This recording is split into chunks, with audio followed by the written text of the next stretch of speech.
made it like such a big fuss. He's like, hey, you're gonna be able to keep count, right? And the dude's like, I can count it, I can count it. He's like, all right, cool. Lands it, grabs the money. He's like, oh my sweet ruple. Oh, So soft. oh He my god. doesn't like rupees.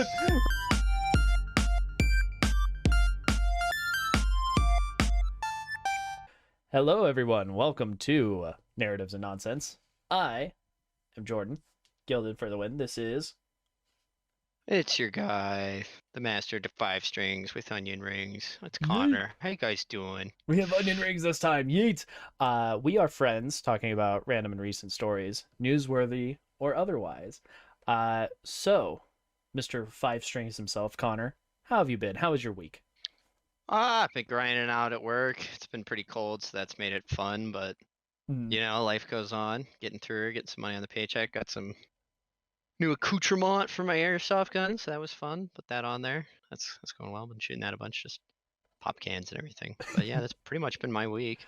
Sweet. I know this last week has been pretty cold down here. Like we had a little bit more snow, some frost over. It's warmer as of now, but it looks like it's going to rain and snow again this next coming Thursday.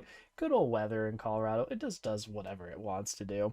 Um, as far as my week goes, it's been mainly consistency. Uh, so as you know, we've been doing Kingdom Hearts on Gildan for the win on Wednesdays. We're trying to get the Ultima weapon, and I forgot just how long it takes to actually Oh, like go through to seriously. get that.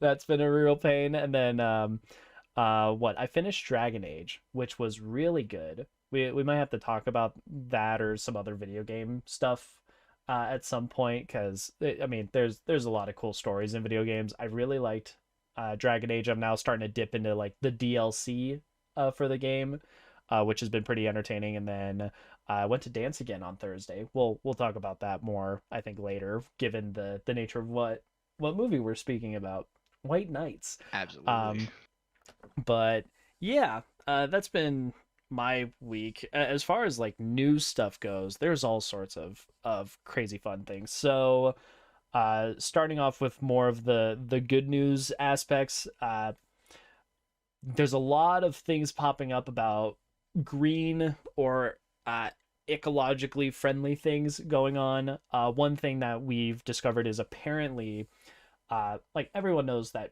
trees are good for the environment. Like that's just a given. We know that it takes down carbon emissions because they breathe CO2 while we don't, and that kind of thing. But it turns out that there's been a couple of recent surveys and studies of a lot of different forest edges as well as forest interiors, kind of in like the northern section of the U.S. and it sounds like they're better than we thought they were. So when I say that, it's more specifically like the edges of forests, um, compared to like the dead center of a forest. They usually have a little bit more uh like microorganism activity. It's something that takes a lot more of the CO2 emissions aspect.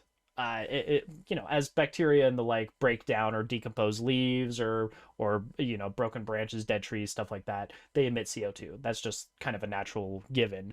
It was always assumed that the edges of the trees have the same kind of biomechanical feedback as the rest of the forest. Turns Yeah. out that the interior of the forest does not emit as much CO2 from, decaying matter and the like, but also on the edges. In rural areas, it's something where there's a little bit more activity for that, but cities or more urban places that have forest edges, because of the addition of heat and like CO2 that's in the air, it turns out that there's actually less being emitted from like decaying matter and the like, almost as like this weird equilibrium counterbalance to the nearby human presence, which is really weird to think about. So trees that are near cities are apparently doing more work than we thought because there's less CO2 that is happening kind of at like the base of these trees, and then on top of that, trees that are on the edges that are a little bit more exposed. It sounds like they are actually absorbing some more of that CO2 and they're able to grow that much faster. So that was weird and fascinating. Apparently, we should be planting trees everywhere, especially in Trees are cities, though. even better than They're initially better than anticipated. intended. If you don't like trees, we don't know what to tell you. Trees are awesome. This is not your podcast. This is not your podcast. Another thing that's on the subject of more ecologically friendly things, last week we talked about how there's been a larger push for renewable stuff since, Ukraine and Russia, gas prices are going up, people are stopping trade deals for oil and the Absolutely. like all that craziness. Well, uh, I assume this is to do a little bit more with the fallout of that. There has been 500,000 acres of the Atlantic Ocean that is now being leased for specifically wind energy development from the Biden administration. So what that really means is that we're allowing people to try to develop more wind energy practices, items, what have you, on the coast of the Atlantic. Like that's awesome. 500,000 acres is a lot of room to play around with. So Absolutely. if that's something that we end up developing hardcore, I mean, some of the wind turbines themselves are already massive, but apparently you can scale them up a lot larger without having much of a an issue for like ecosystem if you put them off the coast. On top of the fact that there's just less like physical terrain that's going to be blocking any of the winds that are happening there. Um, it's weird to think about. It's almost like we're we're going, hey, like sails worked for us like way back in the Yeah. day. Let's use that for like power now. So that was interesting. Um, Similarly, on the subject of like bigger business, Coors is now officially the biggest beer company to ditch plastic rings. They announced that they're no longer going to be using the little plastic circles that hold your six pack, and they put up a photo or GIF, whatever you want to call it, on Twitter of what I assume is cardboard packaging rather than the plastic packaging that it had previously. Just a With little beer that, pongs. yeah, so it was something that they announced that the new packaging is 100% plastic free. So that already is kind of a win. And then uh, everyone's like, I think it's not new information that those plastic rings, once it makes its way into like the ocean and the like, that whatever native sea life, whether it's a dolphin or a sea turtle or the like, ends up getting caught in them, and there's not much they can do. Even birds will occasionally get caught up Oh, in that kind yeah. of stuff. So switching to something that's more Cats, dog, biodegradable, any little thing. yeah, switching that to something that's more biodegradable, that's good news for the environment. So woo. Definitely. uh, Following that, where we have a little bit more of random stuff. Connor, Yes, sir. have you ever been to like a restaurant and your food is worth well more than your plate? I like like like you order $20 of food and you find out that like in the middle of your food it's actually worth like thousands. oh, not often, no. Not No. often. So apparently for their 34th anniversary, there was this couple that went to a lobster house, which happened to be the lobster house's thousandth, 100th anniversary.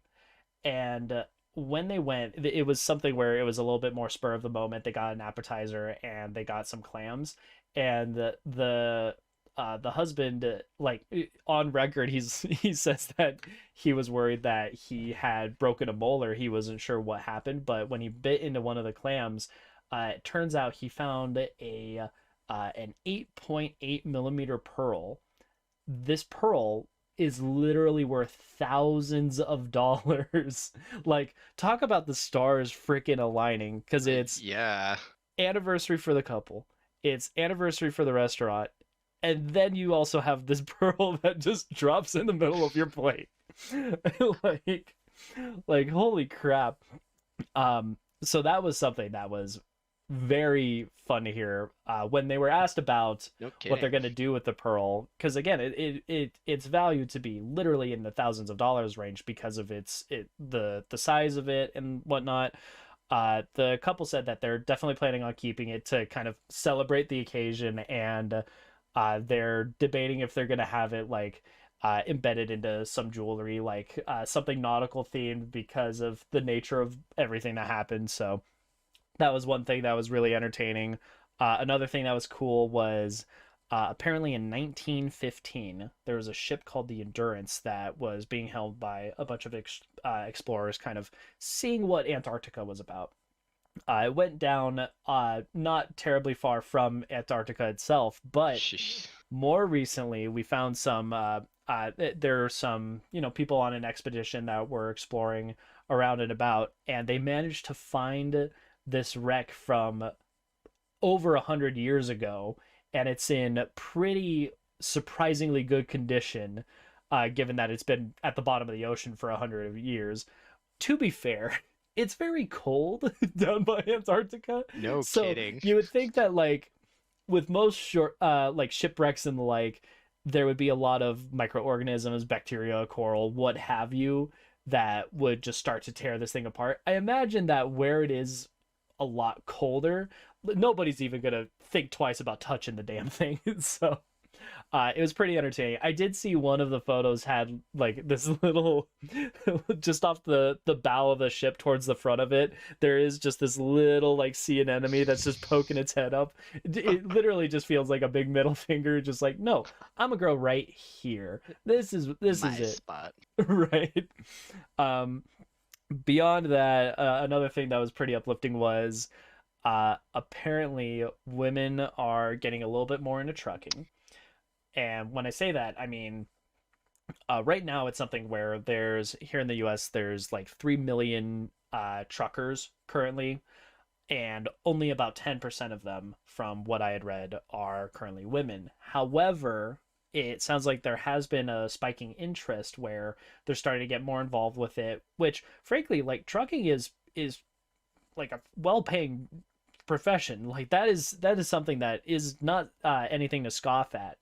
And the applicants that are getting involved, um, apparently those that happen to be women must be a lot more passionate, a lot more driven to really get involved. As the person that they interviewed that was going through all of this information, apparently they're saying that there's nearing a 100% pass rate for each of the women that applies for getting involved in the trucking industry. Like that's just something Jeez. that's like getting 100% anywhere is a pain in the butt. But given the fact that there's so many of them that are just like it's a consistent like, yeah, you did it. Yeah, you did it. Yeah, you did it. Um I find that really funny.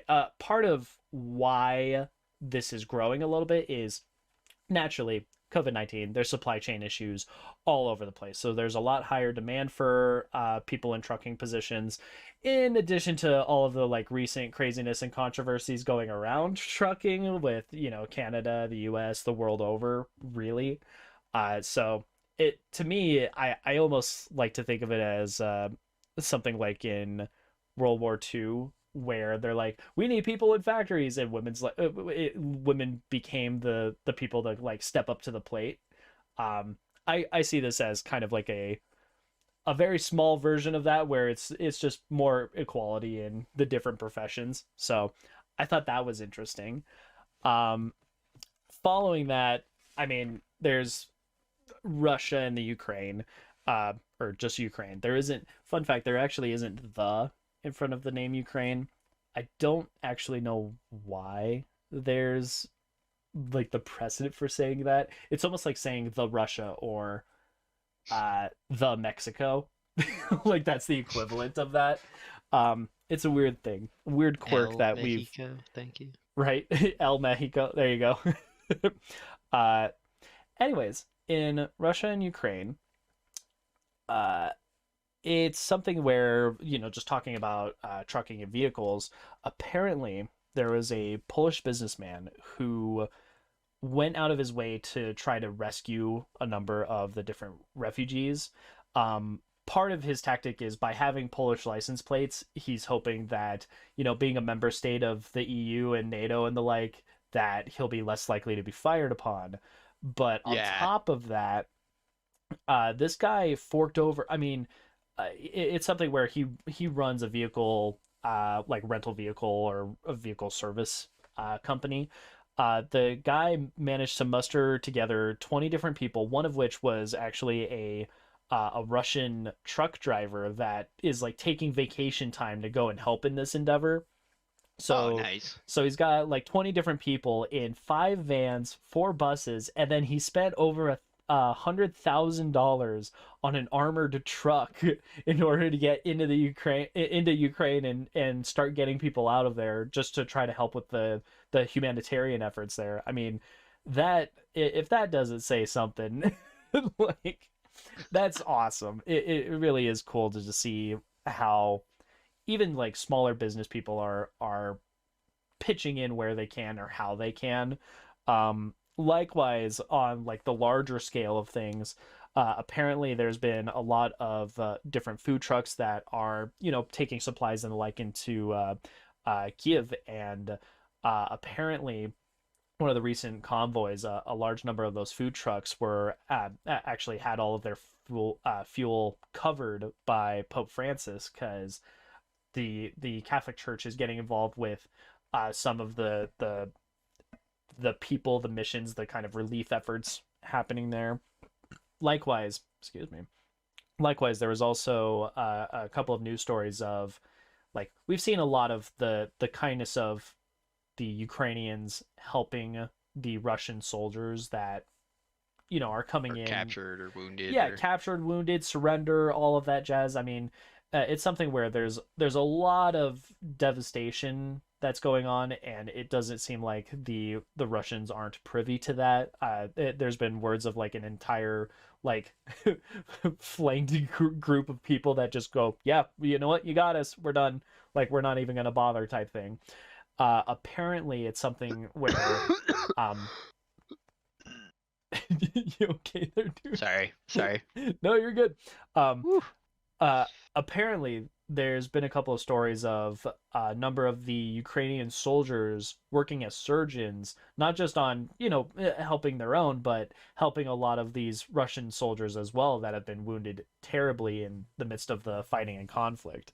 So it's Uh, something where we're really seeing a lot of humanitarian. I mean, it's just a consistent story of the humanitarian efforts that are happening out there, and the fact that everyone seems to be on board with this being just kind of an absolute crisis. I mean, there's no other way to twist that, but it really is bringing out the best in people for the better. And like, everybody is pushing back in some way or the other. I know one of the other things that they're talking about is how a lot of VPN services are actively like having so many more people access their abilities so they can get out of the Russian internet because they want to get more information, or they're circumventing their own government out there. I mean, it really is something else. Uh, so outside Interesting of, how Facebook has become such a potent weapon. yeah, Facebook and Twitter as like news articles. Yeah, I know Twitter actually has the started to ultimate put Russian like, antagonists. yeah, and they've actually started to put little like warning notices on Twitter for anything that's being posted by the Russian state government. Like, Ooh, like, talk about a slap in the face type of thing. Oh these gosh. guys a lot. Right. Well, outside of that, uh, today will be March 14th. Do you know what holidays there are on this fine festive occasion? Well, of course, there's Pi Day. A Pi great day. Day.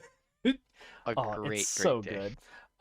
That's for both you mathematicians out there and for anybody that loves the dessert pie, because it's fantastic. I, Personally, I think my favorite is chocolate mousse. Connor, what do you like? I'm always gonna have to say key lime. That is my Yeah. thing. Dude, You know what was like my favorite yogurt flavor was key lime pie for just the longest time. It's Ooh, so the Yo good. play. Yeah. Oh my Yeah, gosh. I yeah. don't know. Oh yeah. I don't know what it. I mean, I already like key lime anything. Like to me, it's about on the same level as like mint. I really like mint Oh in yeah. just about anything. Garlic. Like it's one of those unforgettable always flexible flavors. I don't Ha know what it is. have you had the crushed key lime flavor? That's Crush really key good. lime. Yeah, Crush like it's the super good. drink? Yeah, like orange, like crush. It's like orange. They have like No. orange and grape sodas. They have a key lime one up here that comes out every once in a while, and What? it's fucking the best soda ever. Oh my I gosh. love it. No, I haven't. I'm gonna have to You look might for be able it. to find it online or something. Probably. I mean, goodness, with like we talked about Mountain Dew at one point with all of its flavors that it's been having and the fact that they're making like hard Mountain Dew.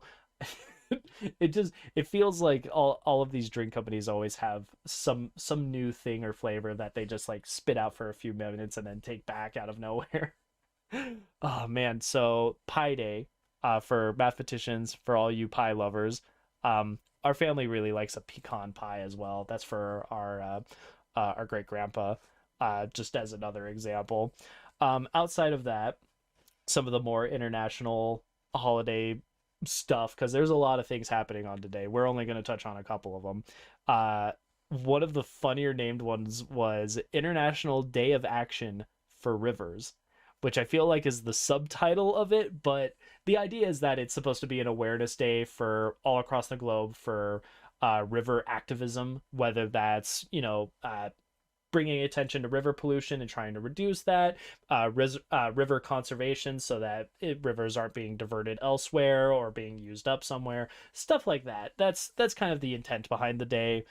There's also 8 Hours Day in Australia, which is kind of the equivalent of Australia's Labor Day. Um, that's I mean it's how it sounds. With 8 hours day, they got the right for working more limited shifts essentially. uh Mm. that's something that, given given the history of labor, that's always a win, because Oh, seriously. way back when, I mean, it was work until you're done. You would have 16-hour days. It really was the literal definition of you eat, you sleep, you eat, you sleep, Yeah. you're working in the And you're doing interim. this in Australia. Yeah, Not and a which is, friendly climate. no, I mean, it's toasty down there to say the least, year round. Like a good And your chunk of head it is always just hurts outright from being desert. upside down and all the blood rushing to your head. Like, And that's how kangaroos are born. No, yeah, no, it's a major win. So 8 hours day in Australia, along with I know they have a celebration in their city with a bunch of festivals and the like. And then there's also Learn About Butterflies Day. That's just nice. We have the Butterfly Pavilion here in Colorado, not far from where I grew up, where I went to high school and the like. Connor's been there a couple of times. Like it's what a good excuse to just like get out and pick up on something, especially with butterflies. Like I don't know anybody that doesn't like butterflies. It's kind of like trees in that regard. Like it's just a pleasant, like, peaceful, meditative. I don't know how else to put it. And then after that we have Potato Chip Day. ooh, I so maybe controversial. I'm not one for most potato chips. And here's why. I always see it as like a side dish, but a lot of people talk about how they'll open up a bag and then just and it's gone. I can't, like, that's something that just doesn't click in my mind a lot of the time. Usually if I'm opening up a bag of chips, it's because I'm eating it alongside a meal. I don't ever snack on them passively. hmm. I don't know how many people are with me on that. It feels like my whole family, I would say, are more in the like, if you open it and you put it in front of me, it's going to be gone within the hour type of thing. But yeah, chips are good though. Like I Oh, think very. barbecue If I'm like lays. Oh, walking a movie, if I'm like watching a mm. movie, walking a movie, watching a movie, that's like when a bag of chips is nice, especially like home. Yeah, You like the barbecued Lays though? Was that like your Yeah. favorite or? Um, would I say it's my favorite? I don't know. I like the sour cream Pringles. Like Mm. I think those might be my favorite other than Doritos in general. I don't think I've ever had a Dorito I didn't like. I do prefer the Cool Yeah, Ranch over any other potato chip, but I do love Cool Ranch. right? Cool Ranch is good. When they got the Cool Ranch tacos at Taco Bell, oof, Oh, those yeah. were so Oh, good. the Doritos. Those were dope. They're fantastic. And then I would say my mhm. favorite would definitely be either Boulder Valley salt and vinegar Mm. or the Old Dutch Crunch jalapeno cheddar. You gotta Ooh. get that in Ooh. Canada. It's good The shit. the jalapeno cheddar chips from just about any Yeah, brand, like the Lay's are they actually almost really good never too. feel like they go wrong. They're so good. Yeah. I Oh, love me I I just love me my jalapeno. I like these because they're specifically kettle cooked chips. Yeah. That's why that's the Old Dutch Crunch for you. No, that's If you're ever in fair. Canada, Old Dutch Crunch. They're awesome kettle cooked chips.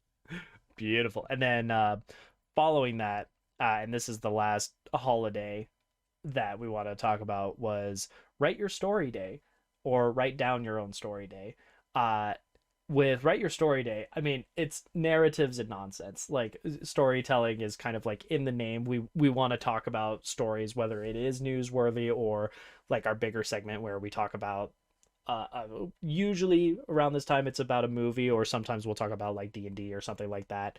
Um, with write your story day, it really is a more like if you've ever had the inclination to talk about your life or start discussing, storytelling is like fundamental essentially to how people interact and talk with one another.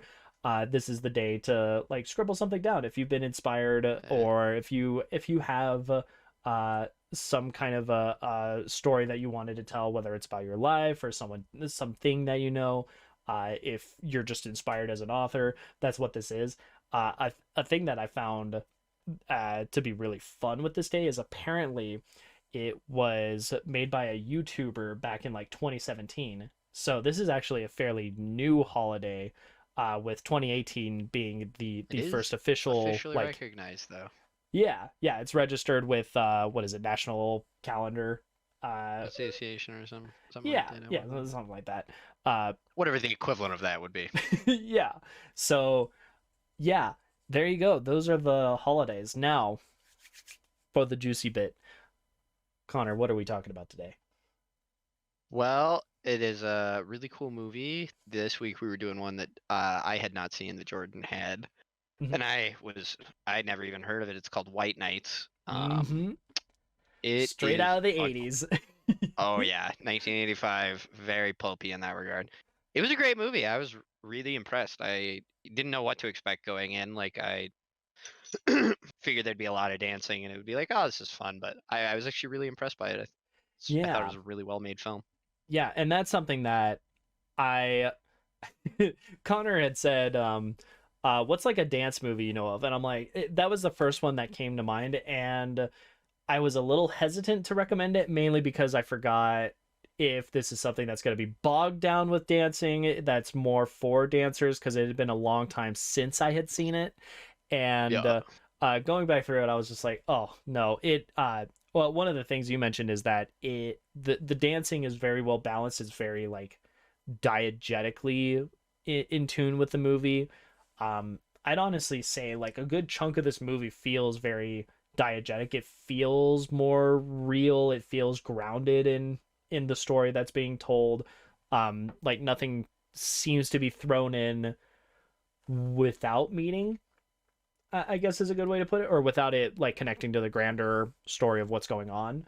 Um, Most of the time when you get a themed movie, sometimes it can feel like there's a scene or two where they just like they throw choreography in for the sake of throwing in choreography, or they throw in music for the sake of throwing in the music, but it's a little bit disconnected, or it's not actually in the story itself. It's like outside of the tale, especially with music. There's so much non-diegetic music where Star Wars is a great example. Most of Star Wars's music isn't being played in the scene itself, and that's something that this movie really plays around with that I really liked. But on the subject of dancing, okay, uh, one of the things that I both love and hate about this movie is there's a really, really great scene. It's so fun. It's so silly. It says a lot about the characters and like their relationship at that point. Um, the two dancers in this movie get into a bit of a contest. So one of them has some rubles because this takes place primarily in Russia, or specifically the Soviet Union back in the 1980s. And the other one, world famous, world renowned ballet dancer played by Barishnikov. He's literally one of the greatest male ballet dancers just on the planet. Period.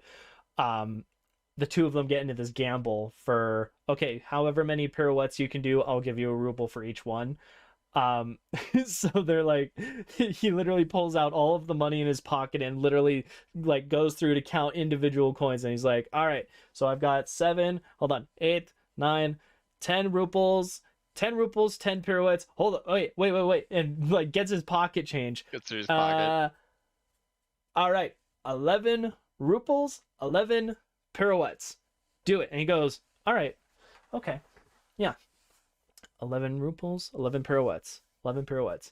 And then this motherfucker just, with full 100% control of the entire process, just 1, 2, 3, 4, 5, 6, 7, 8, 9, 10, 11. Like, And then walks it off and and then acts the just rest of the scene out. literally, like, he made it like such a big fuss. He's like, hey, you're gonna be able to keep count, right? And the dude's like, I can count it, I can count it. He's like, all right, cool. Lands it, grabs the money. He's like, oh, my sweet ruple. Oh, So soft. oh Who my god. doesn't like rupees? Right? He's like, oh, the coins they're so much smaller than I remember. Oh, he's like rubbing it on his face right as like the I think it's the what is it? Colonel Chaiko is the Russian in charge. I think it's him Yeah, and some of Chekhov. his associates just like walk in right at this moment as he's just rubbing his face in it. Oh my gosh, it's fantastic. But on like as a dancer, I've danced, oh god, of my life probably 12 years. Five of them like would be my peak during like high school and the like. Um, reliably, I think I could get 3 pirouettes like at my best. This like Barishnikov, who I don't know what his character's name is off the top of my head because I always think of him as who he is. Um, he knows that he can do more than 11. like with just how much control there was in that, it's disgusting. It's Mm. infuriating. It's one of those things where you watch it and it's so effortless. And it really, like, I would say that carries over to the rest of the dancing in this movie as a whole. It just looks and feels so effortless and weightless, and it just it's just going. And some of it is very emotionally provocative. Some of it is very like just raw. Some of it's just like, you know what, I'm here to like have a good time. I mean, the dancing is just 10 out of 10. It really is just annoying how good they are. Like, that's where I come from, at least. And like, I know that you've worked a lot in theater and productions and the like, so I'm curious to know like what your what your thoughts were for that kind of stuff. Was that something where uh you were more vested in the story aspects, how it compared to the dance, stuff like that? So I would say in general, this is a very tight movie as far as like the actual filmmaking end of it. Hmm. I think a lot of it is A, they had amazing performers, so that helps a lot. But B, Yeah. for a lot of what Jordan was saying earlier, this movie doesn't have like the dancing scenes are there, but they're pretty like reasonably length and they're not like jammed in. Like it kind of makes sense with what the characters are doing now. They're not just randomly breaking into song and for Yeah. whatever reason. It's like very early on, I believe his name's Raymond is performing in a theater and that is why he's doing it because he's literally performing At the theater. very start of it, It's all it's very yeah. yeah. I also think It's it's all very diegetically added in, which is very good writing, and it really helps out with the great production work.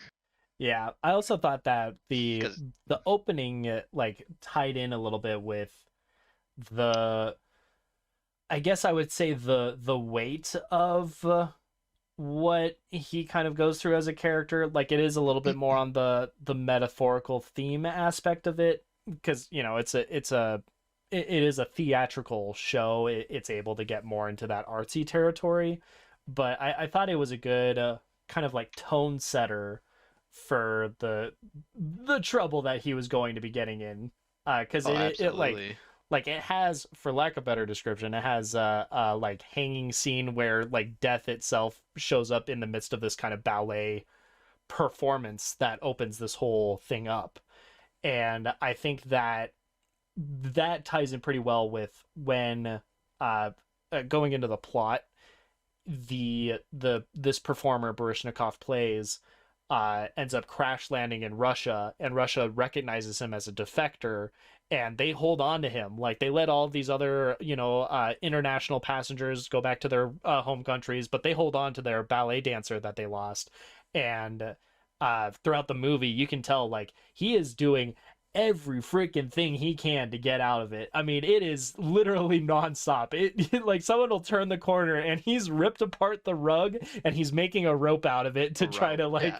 like do something with it. Oh, It's so extra and like dry humor almost just with like how it's shot there. Like oh my gosh. It's fantastic. So, yeah, going back to the filmmaking thing, this feels very 80s to me.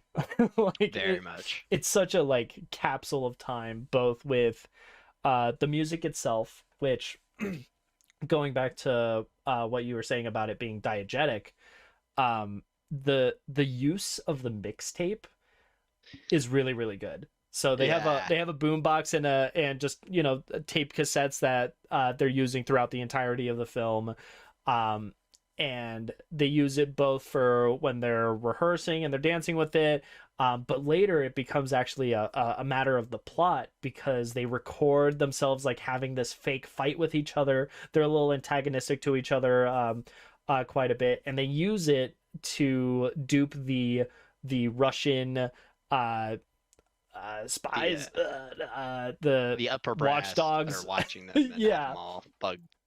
yeah. They bug the hell out of their room back and forth so they can listen in and eavesdrop on everything that's going down. And so they recorded this whole dialogue onto their mixtape and just had that playing in the background.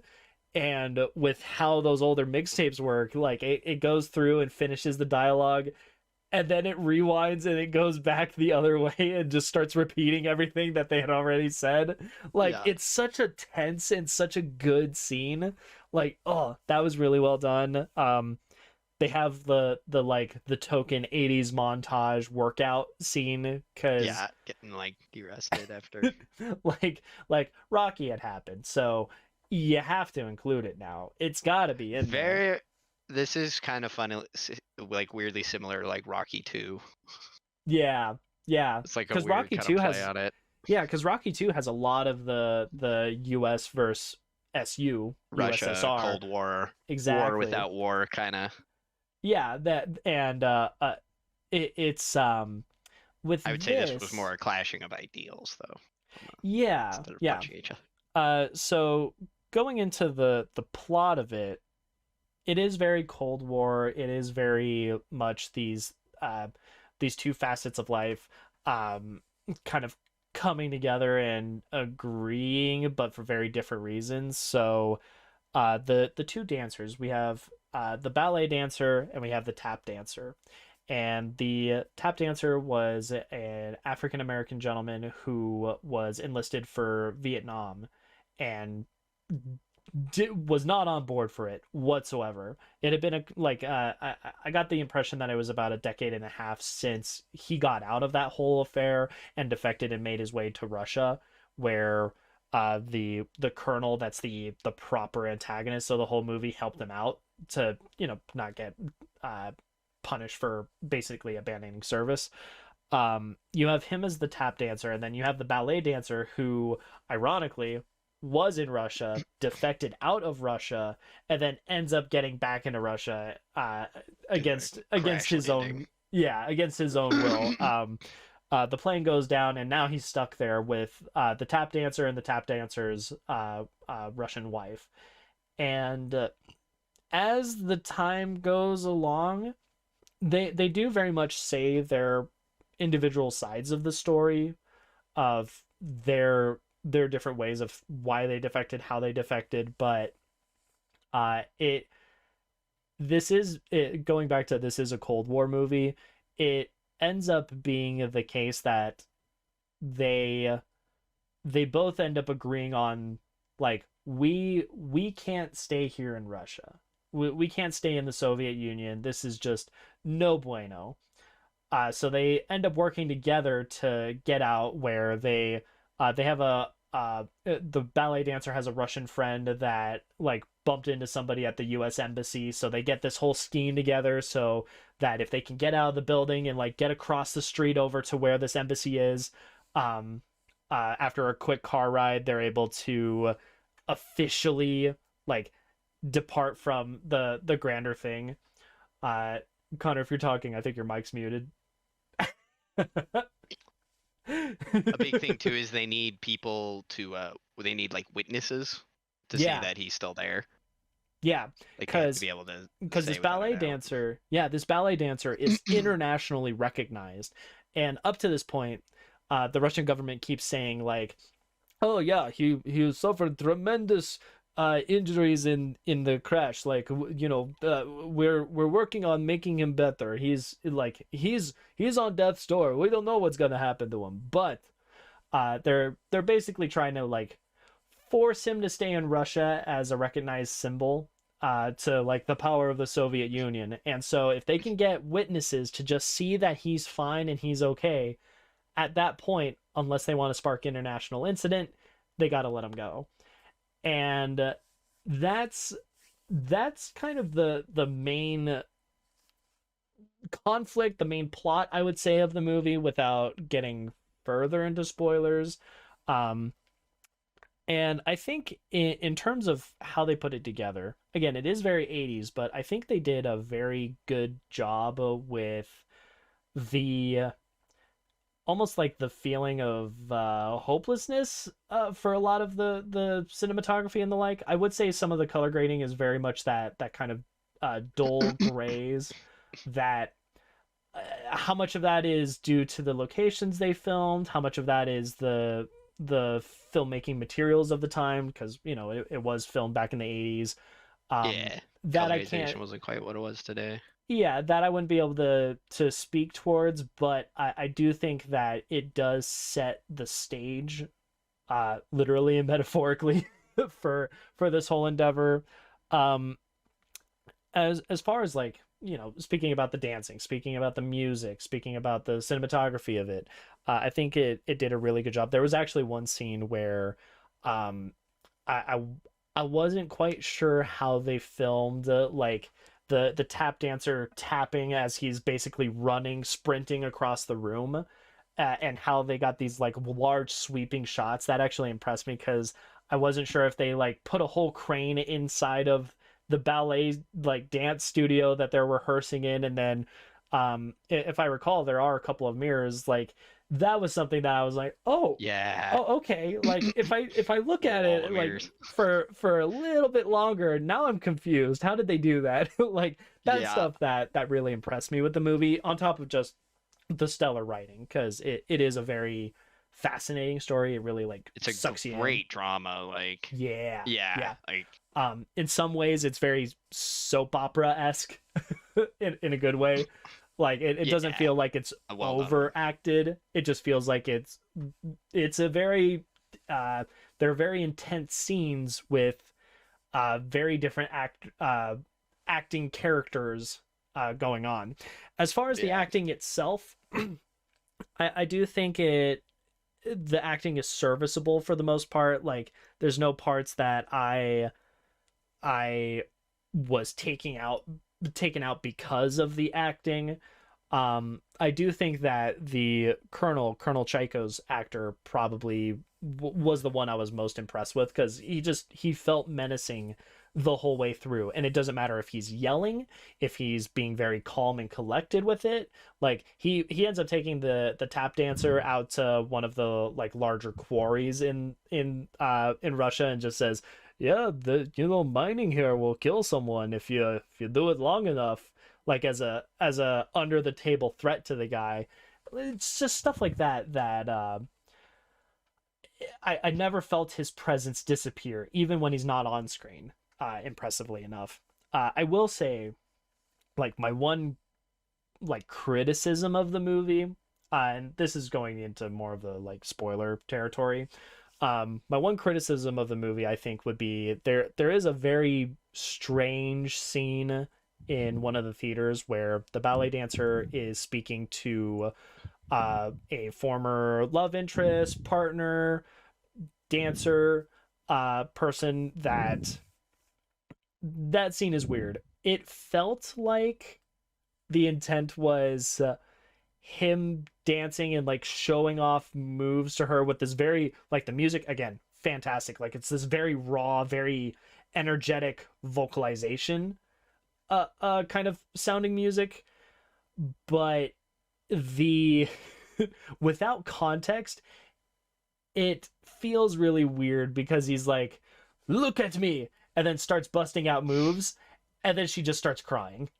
Yeah. It's like it almost feels like one of those abstract moments in like really old film, like where it's super surrealistic film. It almost borders that edge for me, and I don't know what the intent was with it. Little little fanficky. It was weird. It was really Little weird. fanficky. Yeah, It's so funny. that would be like the one scene that I'm like, if I were given the ability to like change or tweak something from the film, it would probably be that, whether it's the dialogue prior to it or what's happening in the midst of it, because it literally is just he's doing all this movement on the stage in this theater, and she's just like draped over a chair and just like and tears, and that's like the end of her input with it, is just reacting and crying. No disrespect to the actress, I do think this is more of a writing and filming thing. Like there was something that just didn't add up quite as well. That's literally like the one scene that I was like, okay, I'm missing something. Outside of that though, very solid. And then the ending, Connor, if you want to talk about that, I really do like this ending. I thought it was like a really good way to get them out of a jam because Hmm. unfortunately only Nikolai and Dabra or whatever Sure. Raymond's wife's name Uh, is, yeah. only they're able to get to the actual consulate. They actually end up catching Raymond, and he kind of plays as a distraction to help them out. Hmm. But at the end, they take Raymond out into a field, and then they have a bunch of guys with guns, and he's like, "Ah, you're gonna shoot me in the back," and he's like, "Just walk." And then another light turns on from like the other side, where what was darkness, and a guy walks to the other side, and the Choikov or whatever Yeah, he Chaika. like accepts the guy and is like, "Oh, hello, how's it?" Yeah, and It's then been too Raymond long. realizes, yeah, and then Raymond realizes he's being traded as a hostage, Yeah. which By was the something that happened Americans, quite often. which he was so kind of disillusioned with Yeah, prior. So we that's thought we were gonna throw him in prison and stuff. yeah. Yeah. So that was something that um I think it kind of speaks to, again, very 80s movie. I think that speaks to how people felt about Vietnam and the like in the 80s. Like how America as a whole had kind of like turned a corner and was like, okay, yeah, like that sucked, and let's try to make this right. I think that plays into it a little bit, in addition to naturally like the fact that this is a Cold War movie. It is the two of them, these two larger powers intervening in day-to-day affairs. Like these individuals that are just going to assume they're going to get tossed by the wayside, and seemingly showing faith that no, there is still some care and some love put in. I thought that was really touching. Well, with that being said, I think that's it for this week. Connor, where can we check you out at? Absolutely. As always, catch me at 5 Connor on YouTube. Woo! If you want to get smacked up in some Pokemon, Get nonsense him. narrator. Still the king, always the king, and I'm still going on KOF 15. So anybody randomly plays that, hit me up. We know how to play some rounds. Absolutely. And then if you want to see more of me, I'm on Gillidan for the Win. I play Halo on Sundays and Kingdom Hearts on Wednesdays. We are nearing the end of Kingdom Hearts 1. We have just finished Halo Oof. 2 and are diving our feet into Halo 3. And following that, like, comment, subscribe, all that jazz. And we hope you guys have a Great day. wonderful, rest of your day, rest of your week. Stay happy and healthy out there. Yay. Bye.